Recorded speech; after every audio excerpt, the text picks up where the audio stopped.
Well, those are just two of the young lives that we have seen getting lost to gun violence recently. Our Tradisha Woodard spoke to over a dozen funeral homes, and they all say more families are coming in looking for ways to bury their children. It's a disturbing reality as the rise in shootings involving the younger generations continues to grow. A bullet shot my brother and his friend.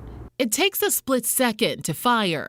It was traumatizing. It was devastating. But its effects can last a lifetime. A tragedy Jakayla Curry knows all too well after her 19-year-old brother, Kaleb, died in a crossfire back in 2022. His friend did make it, but my brother unfortunately did not. Everybody involved at the time was under 21. The youngest involved was 16 years old. It's senseless, it's crazy, babies. Everybody involved in that situation was babies. Jakayla says after accepting the reality that she would never see her baby brother again, it was time to face the next heart-wrenching truth: how to plan his funeral. At that moment, I already could not catch my breath.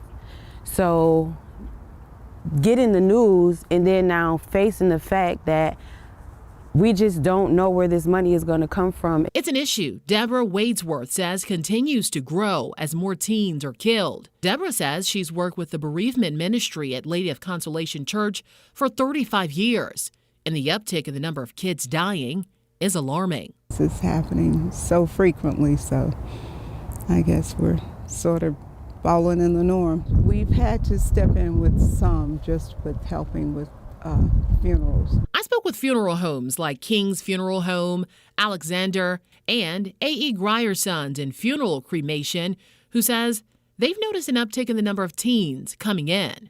You see a lot of the young parents who don't have adequate insurance or no insurance, so it does put a burden on these families when we do come into contact with them. How many teens would you say you're seeing more of? I would say anywhere between 30–45%. Grier says due to financial restrictions, they've also seen an uptick in cremations. He says there's a big need to further educate families on life insurance and final expenses. That's just not something that's thought about in our community especially. Jakayla says it's an issue she's working to change, opening a nonprofit in her brother's legacy. She knows what it's like to not have enough funds to close the casket on someone you love. We would help with headstones. We would help with, eventually our goal is to be able to help with funeral costs in general. Tradisha Woodard, WCNC Charlotte.